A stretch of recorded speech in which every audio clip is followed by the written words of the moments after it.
Bienvenue sur la chaîne, le Café du Crime. Prenez un café, écoutez et abonnez-vous pour soutenir notre contenu. Likez le travail de Thomas Fergie et Anne de Langlois, ou soyez maudits. Bon frisson à vous.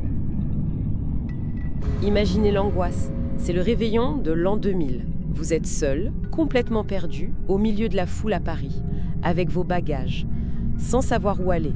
C'est la situation terrible d'une jeune femme australienne ce soir-là, Jeannette O'Keefe. Et ça va virer à l'horreur absolue. Quelques jours plus tard, le 2 janvier 2001, il y a cette découverte macabre au Mureau. Ça déclenche une enquête complexe, vraiment tortueuse, qui va durer des années. Notre objectif aujourd'hui, c'est de reconstituer presque heure par heure cette nuit tragique, de plonger dans les détails les plus sordides, oui, de ce crime, pour essayer de saisir cette brutalité insensée et de suivre le long chemin vers la justice. Alors accrochez-vous parce que l'histoire est vraiment glaçante. Tout commence donc ce 2 janvier 2001 au Mureau, dans le quartier qu'on appelle les Musiciens. Il est assez tôt le matin. Damien et Steven, deux cousins, 12 ans. Ils promènent un chien et tout à coup, l'animal leur échappe. Ils foncent vers un parking abandonné, une espèce de décharge sauvage, quoi. Ils s'arrêtent près de quelque chose et ils refusent de bouger. Oui, ils bloquent complètement. Les garçons s'approchent et là, ils découvrent un sac de couchage bleu, étrangement propre d'ailleurs. Il est fermé par une cordelette, serrée au niveau du cou. Et la forme à l'intérieur, ça ne fait aucun doute, c'est une forme humaine. Ah ouais, là c'est clair pour eux. Ils sont saisis d'effroi, évidemment. Ils n'osent pas toucher, mais ils sentent une masse dure à l'intérieur. Ils courent chercher le père de Damien, Alain. Et il faut bien voir le lieu, hein. C'est un terrain vague, un peu coincé entre un chemin, des jardins. C'est isolé, plein de détritus partout. La découverte, là, elle est d'autant plus sinistre, quoi. Alain, le père, bon, au début, il est un peu dubitatif. Il pense à une mauvaise blague ou peut-être un SDF endormi, enfin. Oui, on peut comprendre sa réaction initiale. Mais quand il entr'ouvre le sac, l'horreur. Il voit des cheveux, du sang séché. Là, il n'y a plus aucun doute possible. C'est un cadavre. L'alerte est donnée immédiatement. Police, pompiers, ils arrivent sur place. Ils découpent la cordelette qui est serrée autour du sac. Et à l'intérieur, le corps d'une jeune femme. Le médecin légiste donne une première description. Type caucasien, petite, mince, cheveux châtains mi-longs, yeux bleu-vert, la trentaine à peu près. Et elle porte des vêtements qui ne semblent pas être les siens. Un t-shirt, un bas de jogging et surtout une chemise à carreaux d'homme. Beaucoup trop grande pour elle. Et tout de suite, ce qui frappe, ce sont les signes d'une violence extrême, vraiment. Le visage est tuméfié, couvert d'hématomes, et il y a des marques très nettes autour du cou. Ça indique une strangulation, ce qui sera confirmé plus tard comme étant la cause de la mort. Mais le plus troublant, c'est qu'il n'y a rien. Aucun papier d'identité, pas de bijoux, rien du tout. C'est une inconnue. Et elle a été livrée à la mort dans des conditions abominables. C'est ça. L'enquête part de zéro. C'est une énigme totale et macabre. Et les débuts de l'enquête sont extrêmement compliqués. Le quartier des Musiciens, c'est une zone difficile. La précarité, ça engendre une méfiance systématique envers la police. Ah oui, le contact n'est pas facile. Les enquêteurs, ils se heurtent à un mur de silence. Personne n'a vu cette femme. Personne n'a rien entendu de suspect. Et les caméras de surveillance ? Il y en a 5 dans le secteur. Mais aucune image exploitable. Rien. Ce qui est frappant aussi, c'est l'analyse de la scène de découverte. Il faut savoir qu'il avait plu les jours d'avant. Or, le sac de couchage, il est parfaitement sec. Ah oui, ça c'est un détail important. Exactement. La conclusion, elle est immédiate et assez glaçante. Le corps n'a pas été tué là. Le meurtre a eu lieu ailleurs. Le corps a été transporté, déposé ici. Probablement dans la nuit du 1er au 2 janvier. Et ça suggère un tueur, méthodique. Quelqu'un qui connaît très bien le quartier pour pouvoir se débarrasser du corps comme ça, sans s'être vu, sans laisser la moindre trace de pneu, la moindre empreinte sur ce terrain vague. C'est quelqu'un d'organisé et de prudent. Voilà, très prudent. Et puis, il y a l'autopsie. Et là, l'horreur monte encore d'un cran. La violence que décrivent les médecins légistes est effroyable, presque inconcevable. La victime a subi pas moins de 13 coups. d'une extrême brutalité, À la tête. porté avec un objet lourd, contondant. Et c'est ça. Et les détails de l'autopsie sont particulièrement sordides. Ils donnent vraiment une idée de l'acharnement. La strangulation, comme je disais, elle s'est faite en 2 temps. D'abord une tentative à main nue qui a sûrement échoué. C'est très difficile de tuer quelqu'un comme ça, hein. Oui, c'est vrai. Et puis l'utilisation d'un lien fin, un cordon électrique ou quelque chose comme ça pour finir le travail.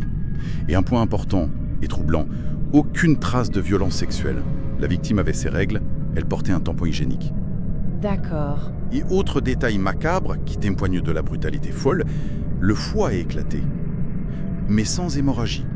Ce qui indique que cette blessure a été infligée après la mort. Après la mort. Oui, un acte de pure barbarie post-mortem. C'est inexplicable autrement. C'est terrible. Mais malgré ce déchaînement de violence, Jeannette en saura plus tard que elle s'est débattue. Avec l'énergie du désespoir, elle a griffé son agresseur et sous ses ongles, les légistes prélèvent de minuscules fragments de peau. Ah, enfin une piste! C'est ça, enfin une piste tangible, l'ADN. Ces traces permettent d'établir un profil génétique masculin, celui de l'assassin. L'espoir revient, mais il est de courte durée. Parce que ce profil ADN, eh bien, il n'est pas répertorié au FNAEG, le fichier national des empreintes génétiques. Ah, mince. C'est une très mauvaise nouvelle pour les enquêteurs. Ça veut probablement dire que le meurtrier est un primo-délinquant, jamais condamné pour un crime ou un délit grave avant ça. Donc, on a l'ADN d'un fantôme, en quelque sorte. L'enquête est à nouveau dans une impasse totale. Et là, l'urgence absolue, c'est d'identifier la victime. Qui était cette jeune femme? D'où venait-elle? La réponse, elle arrive 1 semaine après la découverte du corps, le 9 janvier. C'est un message d'Interpol qui fait basculer l'enquête. À Melbourne, en Australie, des parents, Suzanne et Kevin O'Keefe, sont morts d'inquiétude. Ils ont signalé la disparition de leur fille, Jeannette. 28 ans, étudiante, elle voyageait en Europe.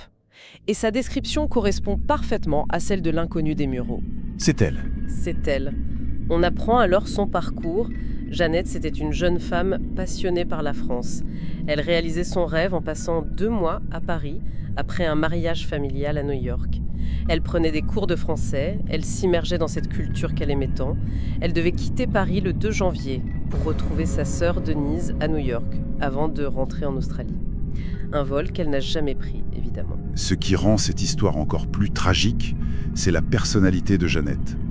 Elle est décrite comme douce, peut-être un peu naïve, mais surtout très raisonnable, discrète, presque effacée. Et sa famille, à des milliers de kilomètres, ils vivaient un calvaire.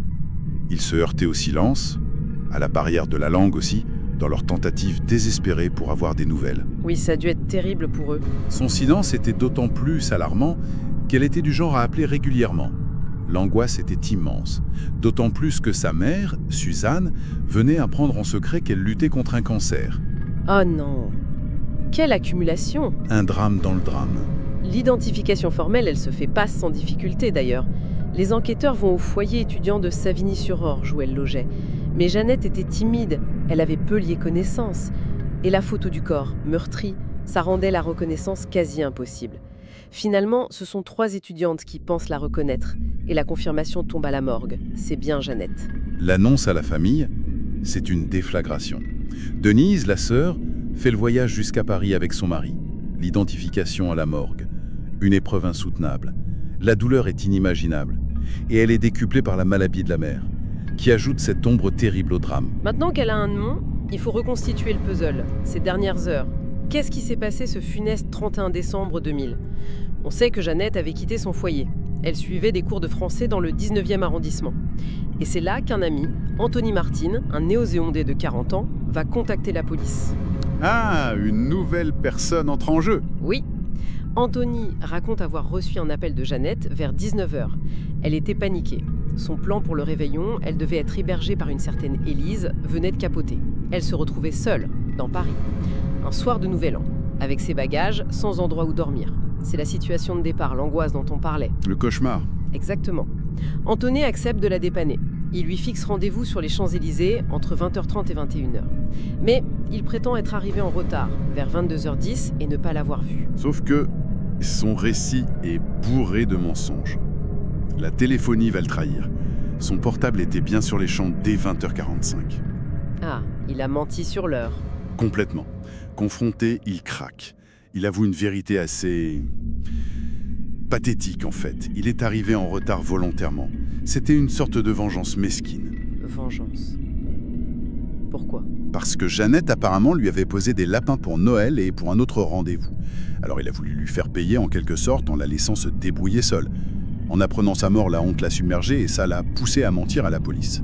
Son ADN l'innocentera totalement plus tard, mais ce mensonge idiot, ça a fait perdre un temps précieux. C'est incroyable. Et cette Élise alors? La personne qui devait l'héberger au départ? Élise son voisin? Jeannette l'avait rencontrée via une petite annonce pour des cours d'anglais. Le rendez-vous était pris l'après-midi du 31 à la station de métro Mairie de Clichy. Mais Élise a attendu 1 heure, en vain. Jeannette n'est jamais venue. Là, l'hypothèse la plus probable, c'est une simple erreur, un quiproquo. Jeannette connaissait mal le métro parisien, elle était peut-être stressée.